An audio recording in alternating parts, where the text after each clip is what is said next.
Thank you very much for having me, and thanks for the very nice introduction. Yeah, I guess thank you for coming during the snow and right before Thanksgiving. And I'm happy to make this much more interactive than usual. And please ask me questions during the talk. And this, okay. So just as an icebreaker, I think this is something that I kind of inspired by this recent blog from Nicolas Collini.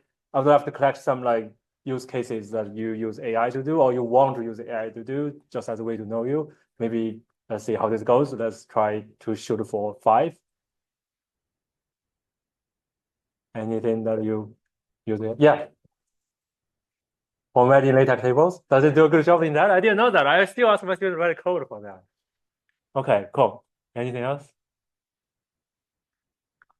Transcribe jazz combos. Transcribe jazz combos. Unsolved problem. Cool. Anything else? Yeah.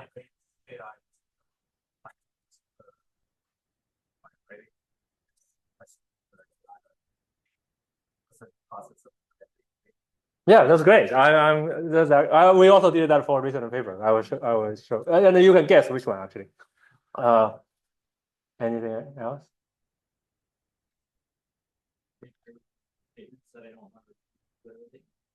Cool. Anything more you want AI to do, but you cannot do well yet? I save one for that. Yeah. Photos and things. Organize photos. I thought I feel like it's actually doing a very good job in that for me. I feel once in a while your iPhone will give you walking down the memory lane. Those are actually kind of very touching sometimes. But anyway, Mike.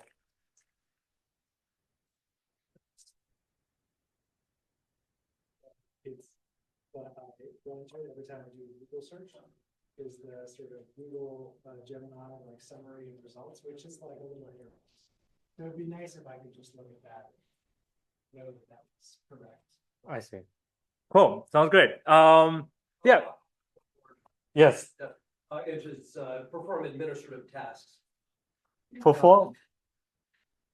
I waste a lot of time on administrative tasks. Oh, administrative tasks. They involve going to this website and copying information into that thing, and looking something up there and double checking that somebody actually, I don't know. You got to sign off that people meet their immigration requirements for tractable training, and check something on their transcript to figure out when they're going to finish their degree. Great. I think these are great use cases. I think I guess you are mostly in luck since many people are working on these tasks. Anyway, I would still recommend you to check out this blog. I actually find it very interesting, and he kind of listed a lot of cases that he uses AI regularly for, and some of those are surprising. And he also has a quiz on this website that I find very interesting. Anyway, so this talk is about the relation between human and AI. And what you just said is kind of one snapshot. I'm going to kind of try to return to that a little bit, just to get us on the same page. And for this crowd, I think most of you know this. The recipe of the current AI, you can simplify them into these 3 steps. And by AI, kind of mostly just referring to ChatGPT or these large language models. You kind of go through pre-training, where you try to get a large corpus and predict the next word, and then you start to get some input-output pairs to supervise fine-tuning, and then reinforcement learning from human preferences. And as you have seen from the title, in this talk, I'm going to kind of put human preferences as the main strawman that I'm going to try to attack. I'm going to argue human preferences are not sufficient for achieving a lot of things that we want AI to do. And it may be kind of moving in a direction that actually consistent with some of the goals that we talk about. But anyway, that we will kind of get into this mostly through this talk. And for now, I'm going to kind of put this as the central aim. That I think this is common in the narrative, saying that the central goal or central aim is to get human-like intelligence. And I think that is also one of the big reasons that we collect human preferences to train the current AI. And I want to kind of start with a metaphor and kind of use this metaphor to guide everything that I'm going to talk about. And recently, Melanie Mitchell wrote this article in Science called The Metaphors of Artificial Intelligence. And maybe you have known this book, Metaphors That We Live By. So I think it's useful to actually kind of arrange your thinking, and also metaphors that by definition, they are going to provocative something more strongly than how strong it actually is, but I think there's a useful way to think around AI. So the metaphor that I'm going to use is based on puzzles. So the puzzle, you start with this. So on the left, you kind of see this circle shaped thing that we will refer to that as AI, and on the right is a square thing we'll refer to that as a human. And after pre-training, we can kind of get these two pieces. The main thing that I want to take away from this metaphor are two parts. First, human and AI intelligence are of different types. You can think of AI as coming from planet circle, and human come from planet square. And they are very different types of intelligence. There's a lot of work on this topic. Anything benchmarking you can think of like are related to this, and most of the things kind of shows that they are not the same. And that's why we need to make them AI more human-like if you follow that central aim that I listed out earlier. And also just look at the training process. AI training process is nothing like how humans pick up anything useful in their brain. And second important message is that neither is perfect. And on AI, again, there is a lot of work showing that AI fails very surprising ways, and sometimes maybe in unsurprising ways. And on the human side, there's a lot of cognitive science and psychology literature that shows all kinds of human decision biases. So these are the kind of two main takeaways that I want you to keep from this stage of this metaphor. And then, following this metaphor, what we are trying to do in SFT and RHF is essentially trying to kind of cut the AI, which is comes from the planet circle. We are going to try to cut it into more square-like. And this kind of is reflected a lot in these earlier goals that we talked about. We want them to do something that maybe we normally do. And that's why we want to cut it so that it can do those things. And this is also reflected in popular benchmarks. For instance, in this recent benchmark called Man to Web, which is kind of the title is towards generalist agent for the web. If you look at the tasks that it wants to do, many of these actually very similar to what Jason was saying. The first one is find one-way flights from New York to Toronto. All the first three are all about booking flights related. And these are things that we kind of use our intelligence to do, and we hope that AI can somehow emulate and maybe help us do this task or replace us, do this task for us. And it's useful to kind of point out, like, not only by kind of, this is really both the fact that AI comes from different planet, and also the effect of this subtlety of these preferences. This learning from human preferences can have side effects. For instance, like a recent article that shows through this RHF process, AI's performance, this is in some coding question where you have ground truth. So AI performance doesn't really get better. In fact, it actually goes worse based on the middle bar.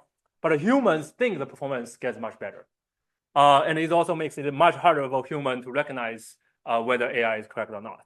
So there are side effects by getting AI to be very good at pleasing humans that indeed makes following that original goal, people like them more, but that doesn't mean that they are better at helping people or achieving what a human wants it to do. In this case, would be like writing correct code. So what I'm trying to argue in this talk is is in many ways, I think is already done in some trend of AI. Like if you think of like Nobel Prize winner was like AlphaFold, is driven by certain goals in that scientific studies. So that's what I'm trying to advocate. We should think about what a human's goals are and use those goals to guide the development of AI. And in this case, this goes back to human intelligence is not really full piece. So the human goals usually require something more than what we can already do on our own. And just to illustrate what I mean by human goals, and I will go back much more to the ground very soon. These are actually what Dario Amodei, the CEO of Anthropic, wrote in this recent essay. Like I think these are also what people actually aspire to. And the general extrapolation is that if we build AGI, then the AGI can naturally do this. But I'm not sure that's necessarily the case, especially if you just follow human preferences. I'm not sure we are going to get anywhere close to any of these goals. And once we follow this analogy, then the important thing is not to make AI human-like. Human-AI interaction is still important. It's important that AI and the human can fit together. but it's also important to think about what is missing in these goals and how can we get data or get new algorithms or new things into AI that can fill in what is missing in this puzzle.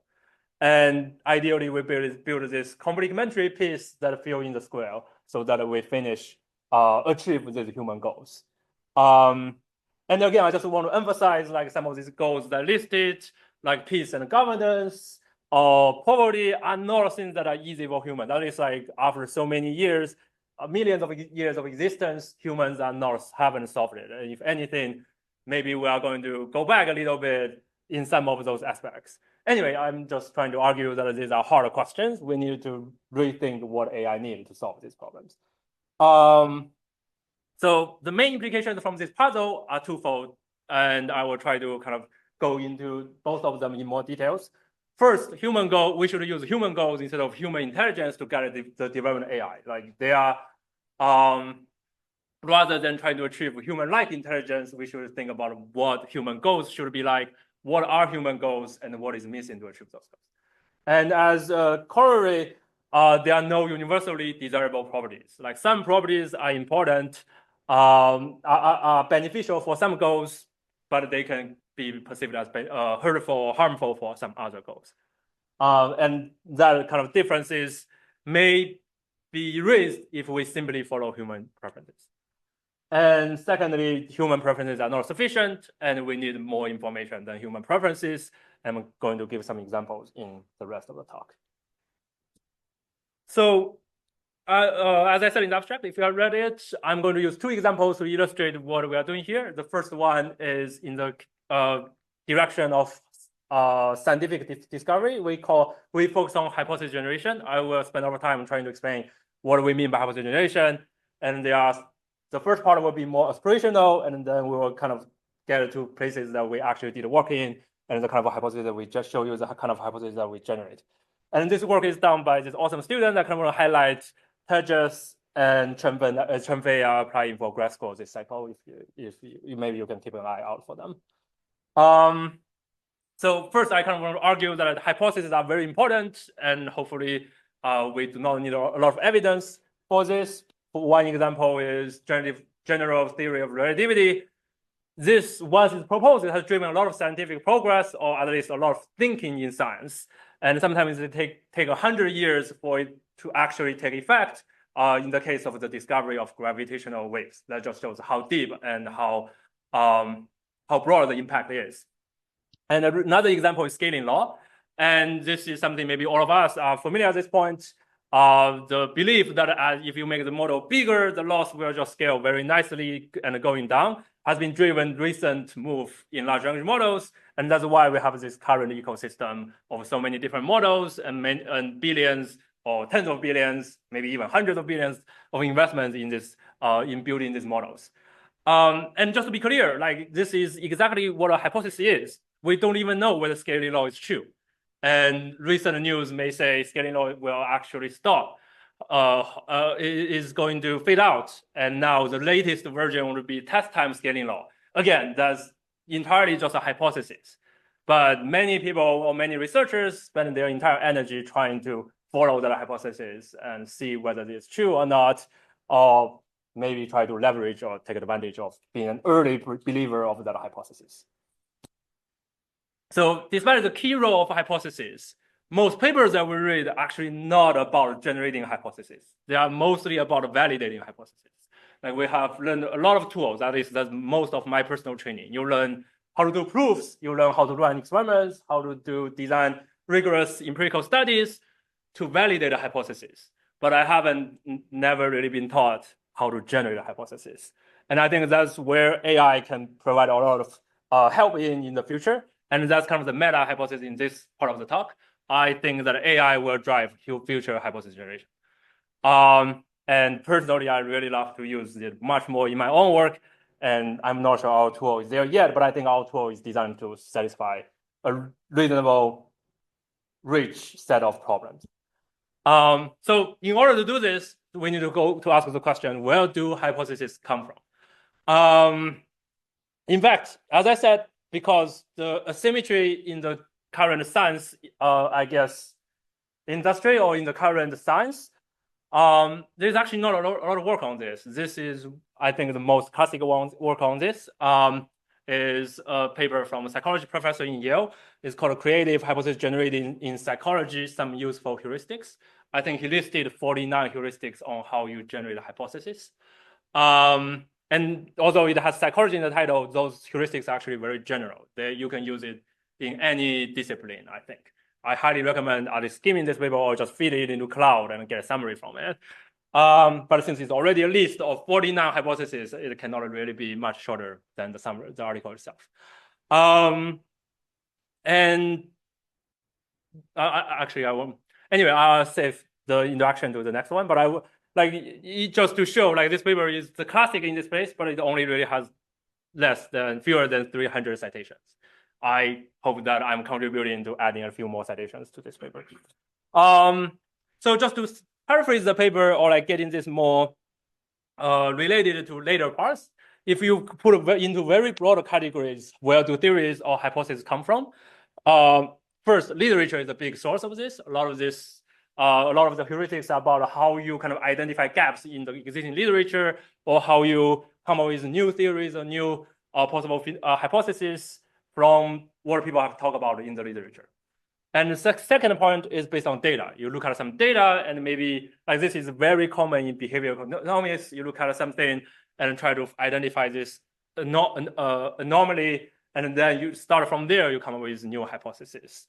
And both of this, and sometimes maybe independent of literature and data, you will just spend a lot of time thinking. You just sit there and try to think, what is the next hypothesis? What is missing in my problem? How can I better solve my problem? And how strong, the most famous example is likely this one. In this case, Kukley, who discovered the structure of the benzorin ring. The narrative of the story is that he discovered this in his dream. So he just spent so much time thinking about it, it becomes subconscious, and it comes to him when he is sleeping. And there is, in fact, a paper studying this process. And that just shows how hard it is for researchers to go through this process. And is indeed that's also why others, many researchers, or maybe I personally take pride in some research work that I do. But at the same time, I think these are evidence that maybe AI can potentially help in this process. Now, go ahead. Is the evidence that AI can help just that people sometimes have to think about things for an unusual amount of time, and AI has the patience to do it? Yes, I think actually going to these three things, thinking is probably the one that I haven't really done much work in, and the literature data are the one that I'm going to focus on. But I think, yes, I do think all these patterns are things that AI. I will go back to this more. I do think maybe the main thing is that AI can help is mostly this process doesn't require anything to be true. It is mostly about hallucination, which I'm going to illustrate with the example. And I think hallucination is something that AI is very good at. But yes, so let's come back, and hopefully after this we can answer Jason's question a little better. So this is a task that many people have proposed it, but we end up needing to create our own data set in this work. We are trying to detect AI generated content, and this is a passage that I won't tell you. I will ask you to guess. I'll read it, then maybe we can do a little interactive thing. The sun dipped low in the sky, casting a warm golden hue over the tranquil village of elder growth. The cobblestone streets were alive with the sounds of children laughing and adults chatting, but amid the bustle, I don't even know how to pronounce that word, Julian felt an expanding silence in his heart, an emptiness nurtured by years of questions, whispers, and the weight of uncertainty. Raise your hand if you think this was written by AI. Maybe 7 or 8. Raise your hand if you think this was written by a human. 5-ish. I guess AI wins, and I think the important part is the next step. Why do you think this is written by AI? It's terrible. Cool. Any other reason? I didn't realize it's terrible, but anyway, it's good now. But I think that's a good, useful heuristic.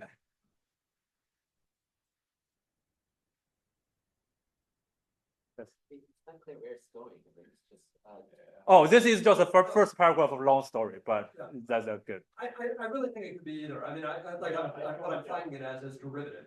But there are many humans who are derivative writers also. That's very boring and PC, and looks like very tough to do that. Yes, with questions, we sort weight of uncertainty. Anyone in the human camp want to explain why you think this is written by a human? Like something I could.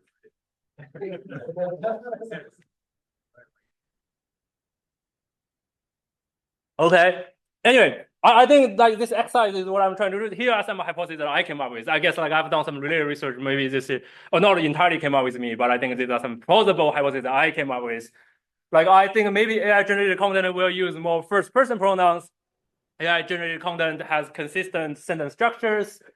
Human written text may have like more typos and grammatical errors, and maybe use more informal language.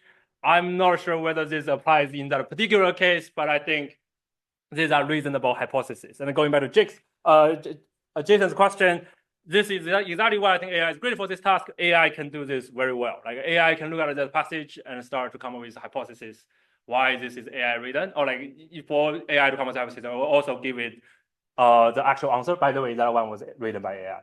And I will come back later, like maybe there's a more tangible cue than like it's terrible that I can potentially use, or like some of you can potentially use in the future. Just to be very clear, I'm not, most of this example is to illustrate the task of a hypothesis generation and to show case study that we end up doing. I think watermarking is a much more reliable solution to detect AI generated content. But these hypotheses are still very useful for educational purposes or in improving AI literacy. But just to go back to what I said earlier, like different from the typical narrative, like hallucination will create harms. In this particular case, hallucination is perfect for this goal. Like we want AI to somehow hallucinate reasonably, and if we want, and we ideally want AI to be able to hallucinate just the right way to get the right hypothesis. But because, as I will introduce later in the algorithm, that's not necessary. As long as AI can hallucinate to some extent, maybe we can use some other signals to guide AI towards effective hypotheses. So these are the two main approaches that we so far have worked on, but we are actively working on this and thinking might be, or like just following the hypothesis of test time scaling law, maybe we are going to do more thinking and try to see whether we can come up with better hypotheses, just let AI think for longer. But in data-driven one, the main goal is that we are going to look for patterns in data. And the main advantage is that this is grounded in real data. The main disadvantage is that we can overfit it to the couple of examples that we saw. Like maybe that example was deceiving. It has certain properties about AI written content, but it's not generalizing to other AI written examples. And the theory-driven has this advantage where we can leverage existing human knowledge. Hopefully humans have found something actually useful about the task, but is also limited by human knowledge. And as we will see later, in some cases, depending on how good human knowledge is, it can have different effect on how good AI can generate effective hypotheses. So let's start with the data part.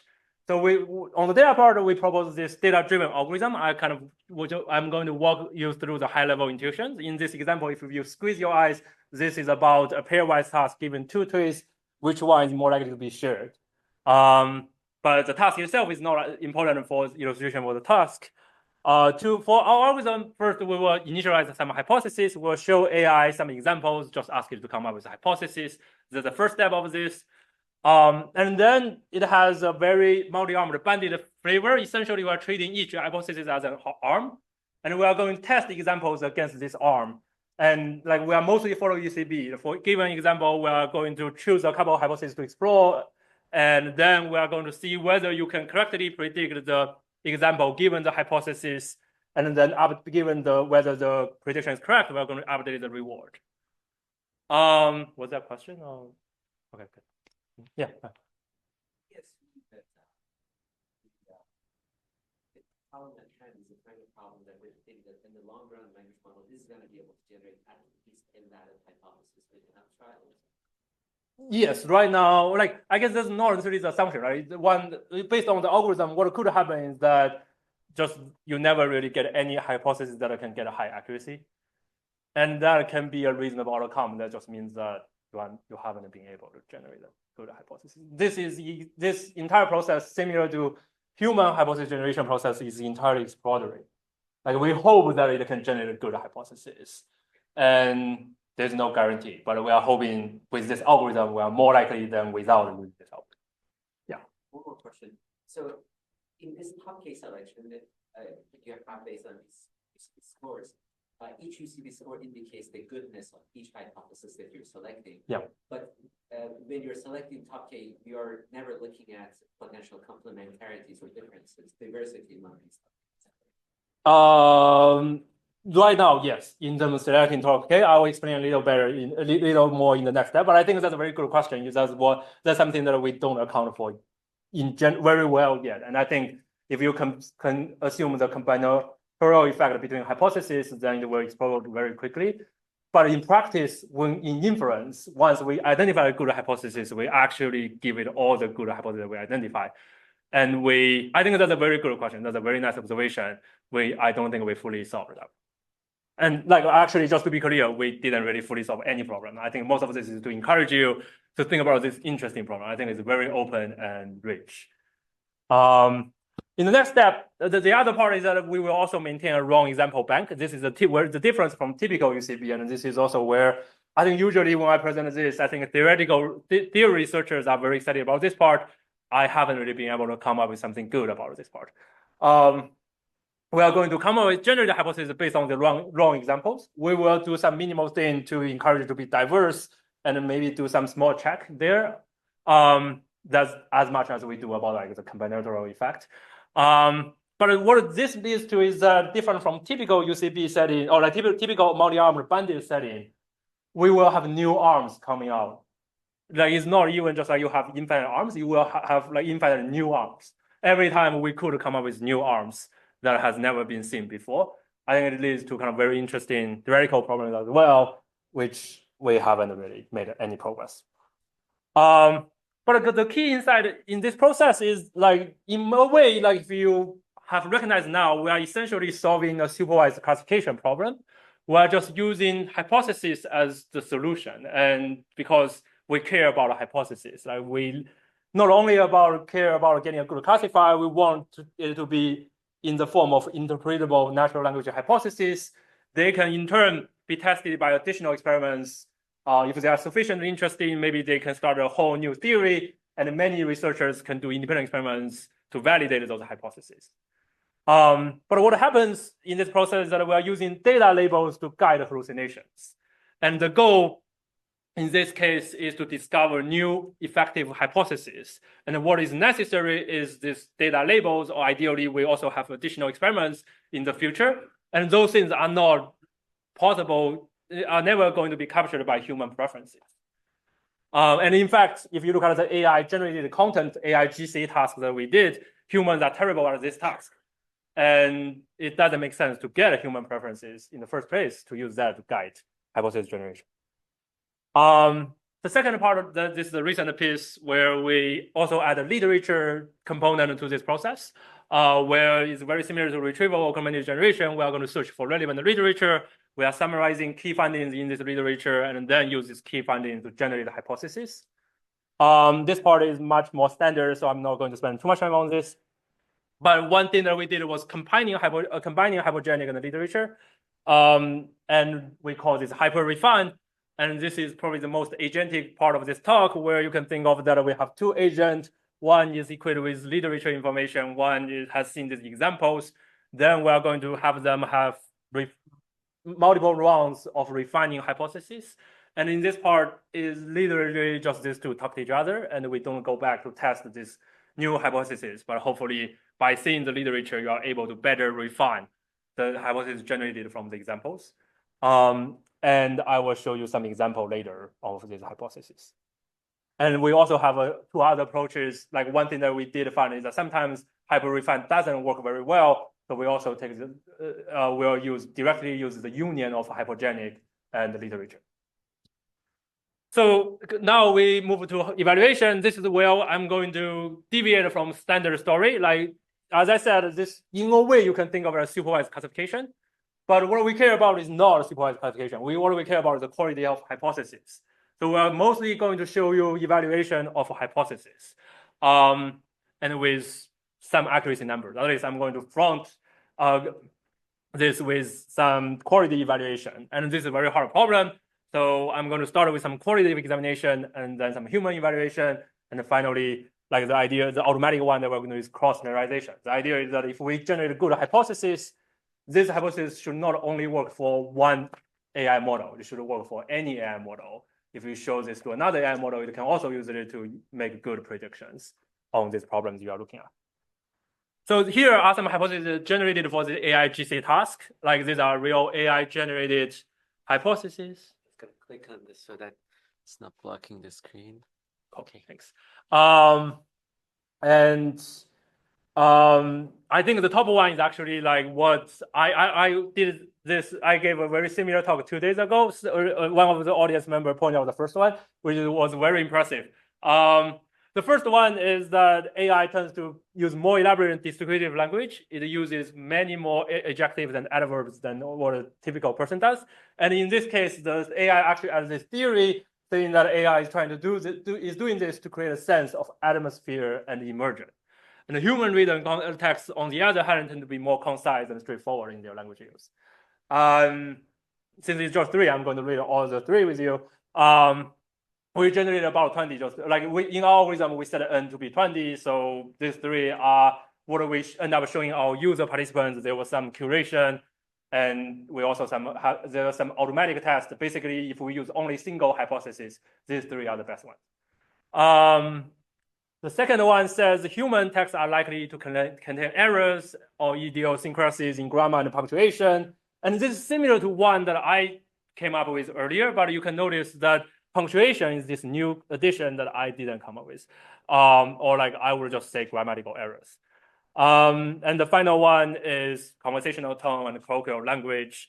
And AI will use more formal and lack idiomatic expressions. Yes. Right. Yeah, I wonder if you would get some additional specific ones if you told it which chatbot you were trying to detect.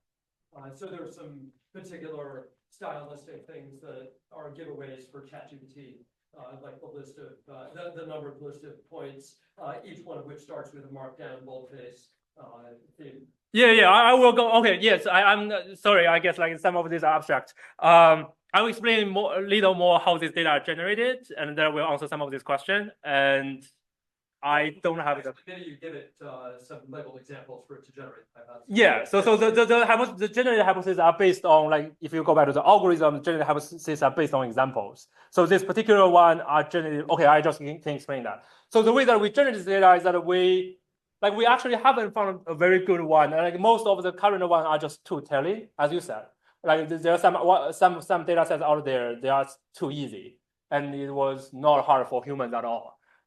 These are coming from a data set called writing prompts, which comes from subreddit on Reddit, where people write prompts and ask people to write a short story based on that prompt. So we feed these prompts to GPT and Llama 70B. And so we have 2 tasks. One is GPT GC, and what this is GPT GC. And then we'll have another one, Llama GC, and we have some cross results, but I don't think I prepared the Llama GC hypothesis here. They are indeed a little different, and there is actually something interesting here that I will show later. So these are like short stories, so they usually don't have the formatting thing that you are saying about. And I will show human performance next. Like human, this is actually hard for humans. And this is another set of hypotheses for another task that we use called deception detection. This is to detect deceptive reviews written by mechanical Turkers who are hired to write deceptive reviews. And I've used this data set has been like more than 10 years old. Maybe you have seen it. That's why I kind of do not emphasize this too much. But at least on a very quick spot check, this hypothesis is actually kind of decent in terms of its quality. And one thing that we did was to show this hypothesis to people and see whether people can use them and make better decisions. And in both this AI GC, as I explained to Jason, this was essentially GPT GC. We show that people by default can only be a little below 60%. But if we just show those 3 hypotheses to them, their performance improved by almost 15%. So they are actually valid hypotheses that humans can interpret and use and actually do better in this task. Again, ideally, we are going to help you get scientists to use this and use this to discover better science in the future, but this is more of a proxy. At least these are useful for people. And similarly for deception, people's performance improved about 6%. In both cases, the improvement is statistically significant if you care about that. And we also did some, there's more details in the paper, but I just want to highlight this one, like 100% of the participants found the hypothesis to be helpful, and 40% of them found them very helpful, extremely helpful.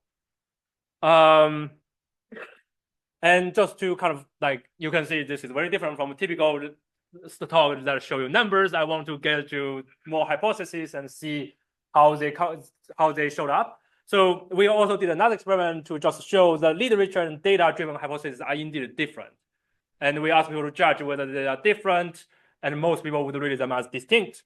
And we kind of did another more qualitative one to go through the story a little further.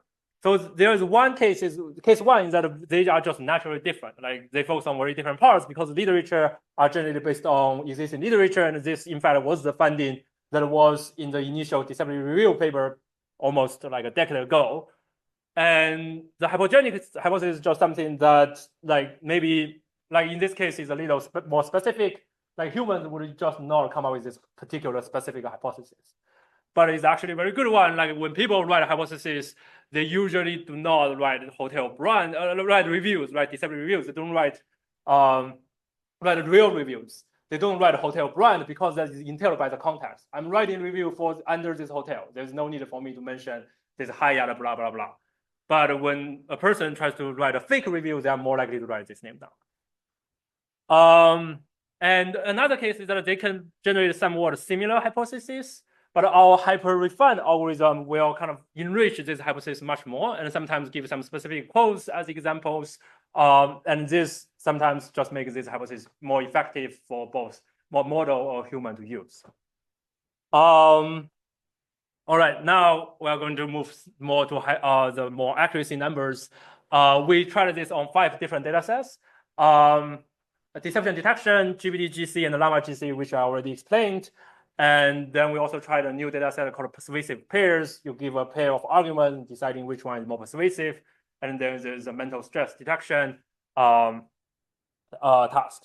And in particular, like we did something a little untraditional. We try to split the data in a way that we always have all out of distribution data for each task. For instance, like in the AI-GC one, Llama-GC would be OOD for GBD-GC. So we will show examples from GPT and generate hypotheses. Then we evaluate on Llama generated stories and see whether it can correctly detect Llama. And deception detection is another data set published after the initial data set collected by separate group of authors. So we use that as OOD and so on. So if there are more details about how we split this OOD. And I'm only going to talk about OOD performance in this talk, but there are tables for IND performance as well. So this is the more boring part. I really do not emphasize this much, but I think this is still important. And maybe for more traditional NLP audience, this is what we care about. So if we use this generated hypothesis, we outperform few short a lot. But just to be fair, we use more examples than 3 examples. And there's algorithm going down, but we outperform 0 short as well. But I think it's useful to highlight, like there actually start to be a couple of commercial tools. Like in particular, this is something that I found is called HyperWrite, which is a company. Their main thing is just to generate hypotheses. Their hypothesis does terrible. So if you are thinking of paying them, at least not right now, I should just try it out first. And we also try using notebook LM to generate hypotheses. Both of these cannot really do this task well. And for a lot of these data sets, data-driven is the one that does heavy lifting, which makes sense. Like if you see data, you will likely do better in classification. But in many cases, or at least in all the data sets, the best approach is achieved by incorporating literature with data, but with some subtlety that I will go into more later. Just to go through some high-level numbers, like if we just compare this with few shots, on average, this hypothesis leads to a 12% improvement over few shots. So it's pretty substantial. In fact, in some recent experiments, I think in general, it's a good thing to do. Even if you just have 3 examples, it's good to just simply, instead of simply asking the model to make prediction, you ask the model to come up with some theories, hypotheses, and then make predictions using those hypotheses. That seems to do better than just doing few shot. And as I said, these commercial applications cannot do this task at all. They are usually the worst performing approach, sometimes worse than zero shot, which is quite surprising. But like but our literature only is actually somewhat similar. So maybe that's why they don't do very well. Like you kind of need a little bit of help from data. One thing that I want to highlight, going back to Jason's question, right? Like I think one thing that we found that's very interesting is that in this case, hyper-refined approach that I mentioned earlier would fail completely for this AI GC task. Part of the reason is that there is actually no good literature on AI generated content. So if we just find some related paper, like there are some papers on developing models for identifying AI generated content, but they are written in a way very different from papers written 10 years ago. They don't include actual hypotheses about what makes something AI written. So as a result, they don't provide a useful starting point for us to generate good hypotheses. And it's very important to keep hypogenic in this process to get a good performance. And both hyper versions that has hyper refined just get very bad performance in this AI generated content detection task. And now let's move to the other thing that I mentioned earlier, where we do cross-model generation. So here, the structure of this model is that we have a model that generates hypotheses in the first column, and then we apply this, we use this hypothesis, feed this hypothesis to other models, and ask these other models to make predictions. In general, you see a drop in performance, but in 2 cases out of 10, you actually see an improvement. But the drop is generally small, other than the Llama GC case. So if somehow Llama generated content is actually very hard for, like if you use GPT to generate a hypothesis and use GPT to make inference, is fine. But somehow if you switch to Llama, then Llama behaves very strange and there is a very big drop. And also Llama generated hypothesis is also somewhat idiosyncratic. If you feed that to GPT, you get the highest drop in this table, almost 25%. This again shows that this model could have some idiosyncrasy that is not like modeled in just the natural language format. But despite this like very high negative drops on Llama GC, overall, this method, even if you generate hypothesis from one model and get another model to infer, you are still outperforming the future baseline by 4%. That just shows like how big the improvement earlier was. And I think this is still a sign that these hypotheses are still generally effective across different methods. All right, so that's the first part. Hypothesis generation is an exciting direction for LLMs, and I'm like, in fact, there's a lot of kind of general theme in my work. I think I tend to like to strategy service, and I would like to invite you to work on this problem. And we have our website already. The website just went up today, and we have a code and data set. And it would be great to get more people in this space. Just to highlight like other efforts in the space, AI2 has another thing called Discovery Bench, which is quite different in flavor, but I think is also worth checking out. And I think this is a very exciting space. A lot of recent work is being done in this space. And I think it's so open. I think most of us are working on this, approaching this completely differently. Like it's actually very hard to compare the work from each other. Any questions about the first part? Can you go back to the result of the human performance? I have some questions for that I was trying to understand them. Yeah, that's fine. So I guess what you're saying is humans got a bunch of text, like using documented paragraph, and they decide whether the AI is related to human, and this is just their accuracy. Yeah. And so they look at a few of them, just code saying that's your task. And then you give them these hypotheses, they read them, think about them, and then they do the task again. Yeah. It is between subjects. So like these are 2 different groups of subjects. But that's the story. Did you have any balancing, like in other words, people who do one set of documents cold do another set of documents after reading the hypotheses, and the others do it the other way? so that on each set you have, so there might be ways to balance and factor out some of these effects. Like in the end, we decided to do between subjects, so there's no like within like it's not the same person who read it again, but no, you will take the same document because once you it's thinking. I think some kind of within subject could be helpful, but I guess the assumption is more of like we are taking random samples from the population. But I'm thinking there must be some experiment. I don't know. Maybe the psychologists think about it. There must be some experimental design. The other question I had was, do you have any sense for giving them just one hypothesis or three of them, giving them a wrong hypothesis? I mean, a hypothesis that you know is not true, and that's a great question. We did this, as I said, I think these are literally the three hypotheses we give them. Right. If I think about your earlier results, it's quite likely that humans will do worse once they get a hypothesis. This was one of your earlier results about what happens when they. That was not my paper, just to be clear. But yes, I agree. I think if we give them bad hypotheses, we could sway them the wrong way. I think that's totally plausible, and I think that way, we won't know whether people are just thinking harder after they read the hypothesis. I'm assuming that, let's say we take one of these hypotheses that they have more adverbs, adjectives. Perform the task. It's not like you're highlighting the adverbs, adjectives for them, right? They're still internalizing. Yes. So. That's a great point. I think that we can. There are a couple more control experiments we can do to kind of completely establish this is entirely due to the hypothesis. Actually, we did have another thing that we discussed in the paper. We also in the end asked them, like for within each question, we asked them to rate which hypothesis was helpful, or none of them are helpful, and then we have a table showing like which of these are more helpful. I think in the end it's actually very balanced. I think the top one may be selected by about 40% of the participants, and the bottom one is still by like 30-ish participants.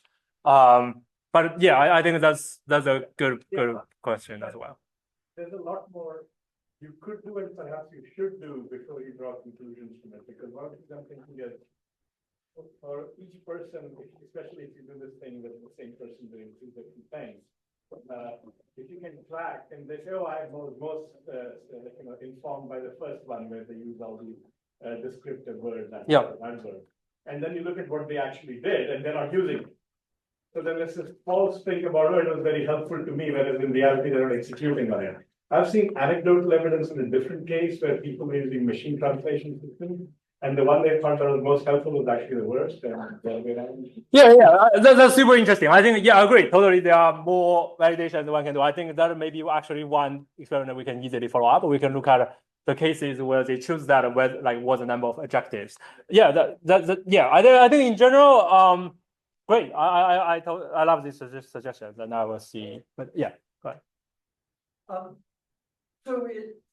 The hypotheses here could also be regarded as features, in the sense that if I were trying to classify a document, I might want to know about many of them at once. But you're providing only one at a time, is that right? In the human study or for AI? Both. In the human study, we only provide three. So we give three together. I'm not talking about choosing among them. At test time, do they see one document or is the whole collection in that kind of package? I don't have a screenshot right now, but in the test interface, they see the paragraph. They need to decide whether it's AI written or human written. Like it's actually not a paragraph. It's much longer than what I showed you. And then on the top of the screen, it has those three hypotheses. So there's three on the screen. And for AI, during our algorithm, in this multi-armed bandit setting, each time during training, like you can think of, like in the generation process, each time the inference engine gets one hypothesis. So this is the thing that worries me, I guess. And so it's a very simple classifier anyway. It's complicated because the hypothesis is a natural language feature that has to be interpreted by an LLM or a human. But there may be many ways in which AI writing differs from human writing. And when I'm reading this one, this is useful. And when I'm reading that one, that's useful. And this third one, they point in opposite directions and I need to know how to weight them. I think that's totally. And in fact, there's another question I think like Daniel was alluding to. When we generate this machine accuracy table, during test time, we give the machine all the hypotheses we generated.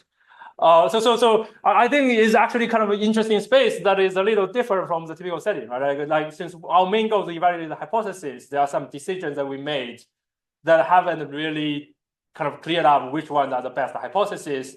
But I think part of the intention is that we don't have to in a real workflow. Like the main goal is to have reasonably high quality things, then we show them to scientists.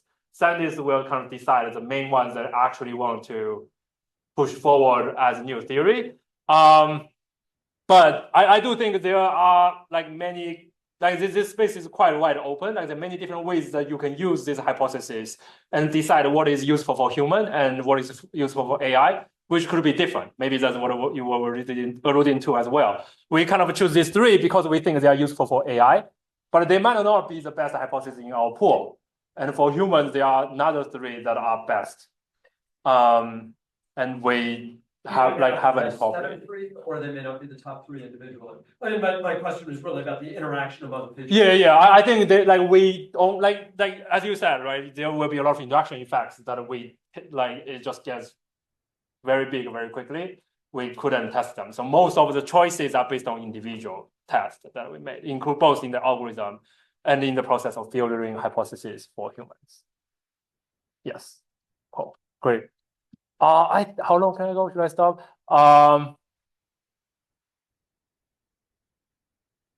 Yeah, go ahead.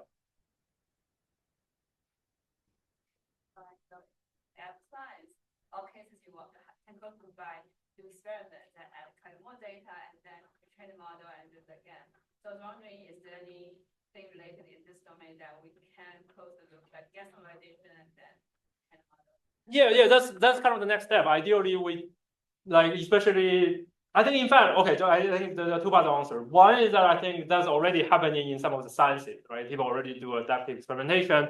But in this line of work that I have been doing, I think that's the kind of next step that I kind of want to take. I think part of this like is also about like how do you develop new experiments to test some of the hypotheses and decide which ones are more promising. And I don't think we collectively figure out what's the best way to approach that yet. But I think the meta hypothesis is really, I do think that's the future, right? Like I think we will have a new kind of engine to figure out what come up with a hypothesis and also figure out which hypothesis are actually true and which one are worth pursuing.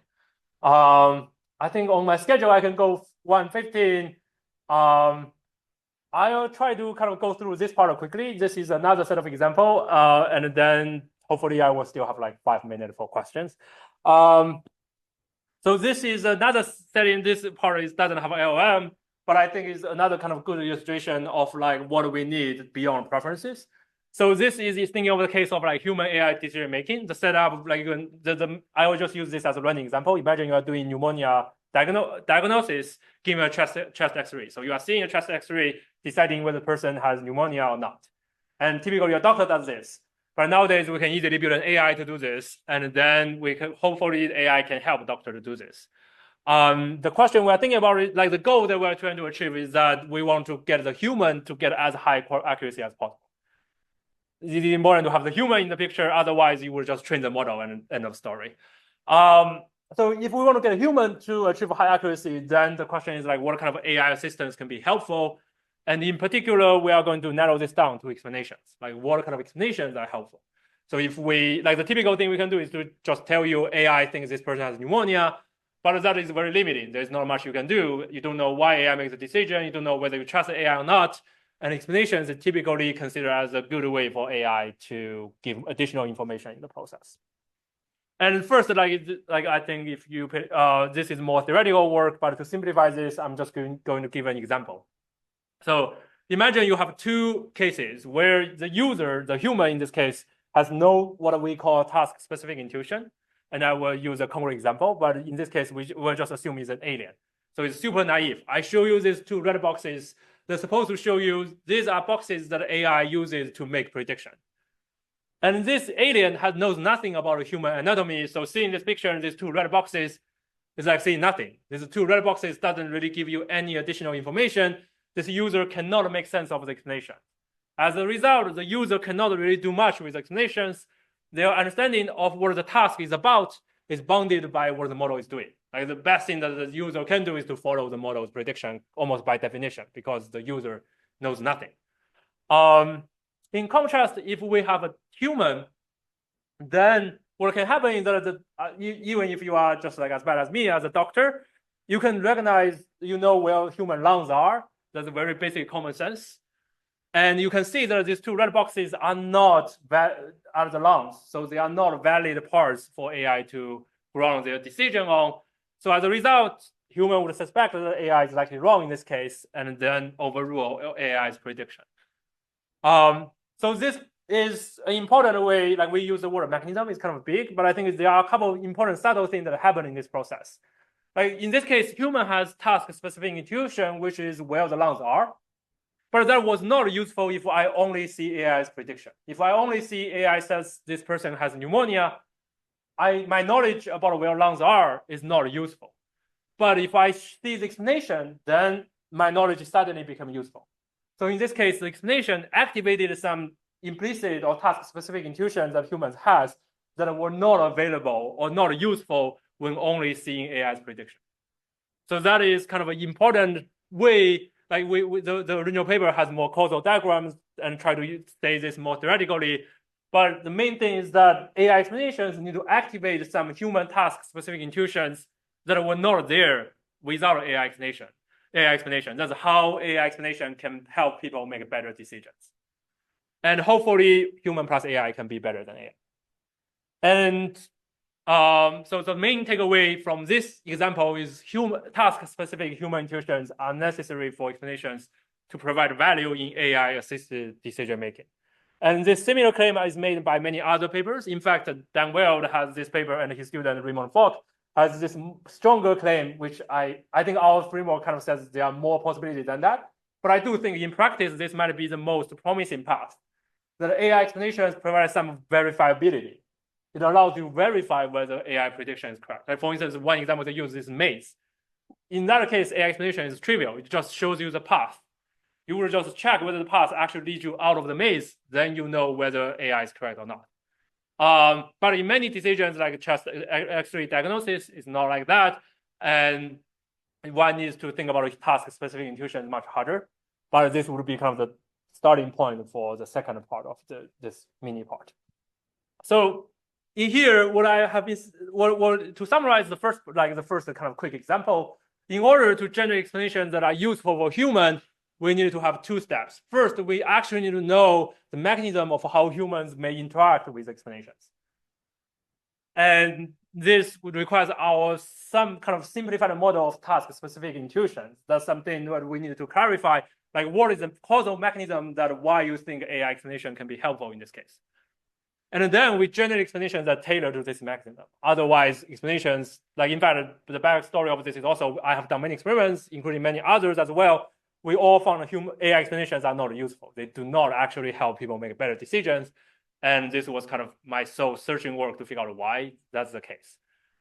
So here I'm going to show one concrete way to do this. So going back to pneumonia diagnosis and to talk about task-specific intuitions, specifically is much harder in feature-based explanation. So I'm going to switch gear and talk about case-based explanations. So in case-based explanations, in addition to AI says this is pneumonia, I'm going to show you an example. And the example is supposed to justify AI's prediction. Like AI says that I think this image is similar to this one. That's why I think this is pneumonia. Of course, the subtle message is that one is also pneumonia. And then human can make a decision based on whether they think this justification is similar to the test case. If they think they are actually similar, then a human can follow AI decision. If the human do not think they are similar, they won't follow AI decision. So in order for this mechanism to work, there are two preconditions. One is similarity between this test example and justification is indeed correlated with model error. So like if they are not similar to human eyes, AI is indeed more likely to make a mistake. The second part is what I'm going to focus on is that similarity to AI is aligned with similarity to human. Like because AI chooses justification based on its own judgment of similarity. If AI similarity is different from human similarity, then that's kind of essentially choosing a random image. Then it won't lead to desirable outcome of a human being able to use this explanation. So just to make this very concrete, for instance, this is actually real example in this very simple butterfly versus mouse example. Given a test image on the top right, if you choose the nearest neighbor based on AI representation, this is the nearest neighbor. At least to my human eyes, I wouldn't think they are similar. If I get this help, I would think, like, if I don't know anything about mouse and butterfly, I would reject AI prediction because, like, you choose explanation that doesn't really justify your prediction. But in practice, but in the data, there is actually much more similar neighbor within the, in this case, butterfly class. Clearly, I don't know butterfly versus mouse. And the only reason that we are seeing this explanation is that AI do not know what is similar to humans. So that, to summarize, like, explanation in this case are directly derived from AI representations. The reason that AI can generate bad explanations or nonsensical explanations is because of misaligned AI representation. And the solution is to align them so that it is human compatible. In the interest of time, I'm going to go through the kind of the method part very quickly. So once you figure that out, the main thing that we want to model is to collect this kind of triplet judgments. Given an image and given two other images, we ask people which one is more similar to the original image. And this is, I kind of want to pause here a little bit. Like, this is very similar to RHF data collection, but importantly, we are not collecting preferences. Like, what is different is that we recognize that the mechanism going on is human similarity judgment. So we want to collect data about human similarity judgment as a result, so that we can teach AI human similarity judgment, which is critical for AI to work with. And this is kind of, although on the surface it looks very similar to preferences, but fundamentally why we collect this data and what we are trying to do with the data is very different from preferences. And we collected the first large-scale triplet judgment on chest X-rays, and then we kind of use multitasking learning just to focus on the high-level intuition. The main goal is to use human perception mechanisms to guide AI explanations. And this mechanism takes, like, this causal story I described earlier to derive and to show that this is indeed useful in this particular case. All right, now we will talk through some human experiment very quickly. So we set up this as a neutral decision support case. Most of this is not really it's much more about evaluating the quality of the judgment, or like the representation or the explanation, less than about the decision. In both of these tasks that I'm going to show, AI is just too good for human to beat. In this case, we are going to show you the nearest neighbor in the predicted class and the nearest neighbor in the other class. And then we ask the human to choose the diagnosis based on which one looks more similar.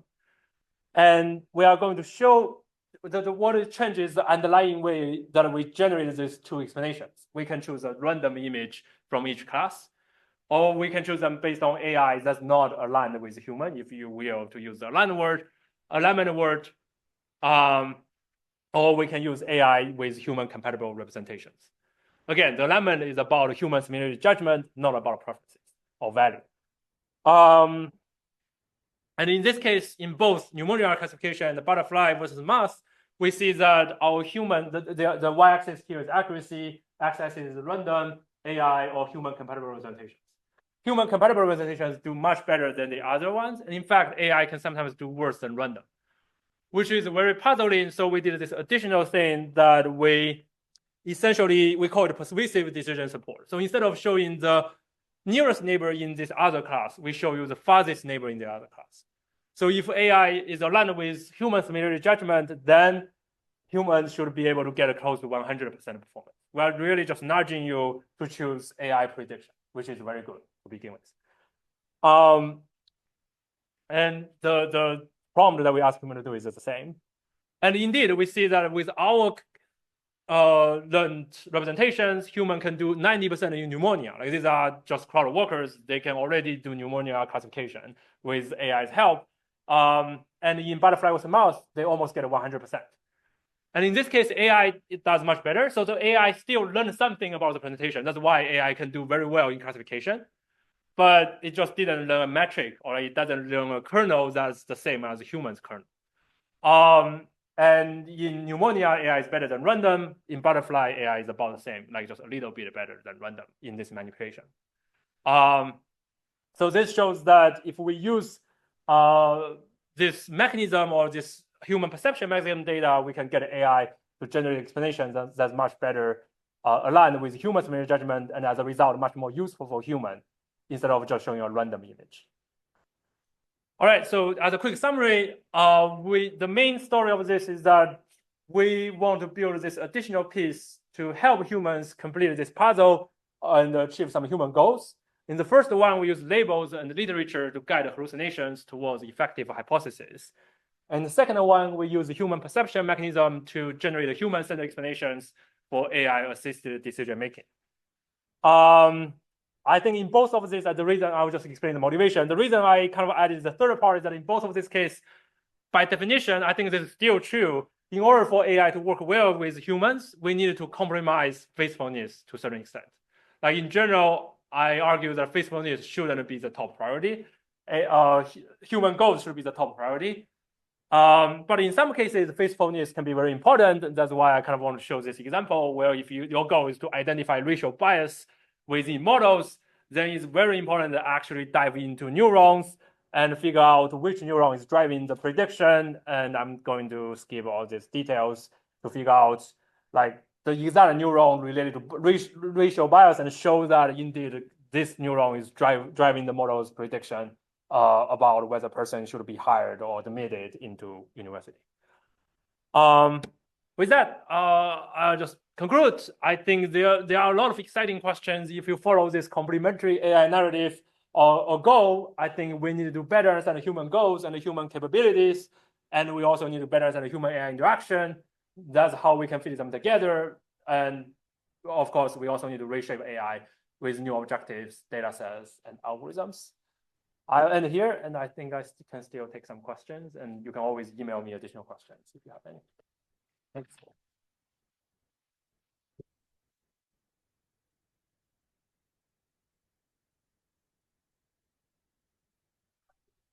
Generating explanations for goals. I'm wondering how much can you give more about how much the task matters? Yeah, that's great. I think like that's exactly the right observation I hope you to take away, right? I think the fact that task-specific intuitions are so important, that means like task is kind of the main reason in driving how you develop explanations. Like maybe at a high level, that's why we were working on this case-based. At a high level, maybe you can think of some vision-based task can be distilled into this similarity mechanism. Then that work is more general. But many feature-based work, I don't think that is possible. And you kind of have to go into the task much more. And maybe this is the part, maybe working with experts is very important as well. But that's where you run into the puzzle. If you want AI to be helpful, you ideally hope that AI can teach something that the experts do not already know. And how to kind of carve out this task-specific intuition that are useful, but they are not necessarily right. Like one good example is that Bing Kim actually recently did this very cool work that actually is like one challenge that I've faced is that it's very hard to get domain experts to get very deep into the process. But they are working with grandmasters in chess to find new strategies in AlphaZero about playing chess.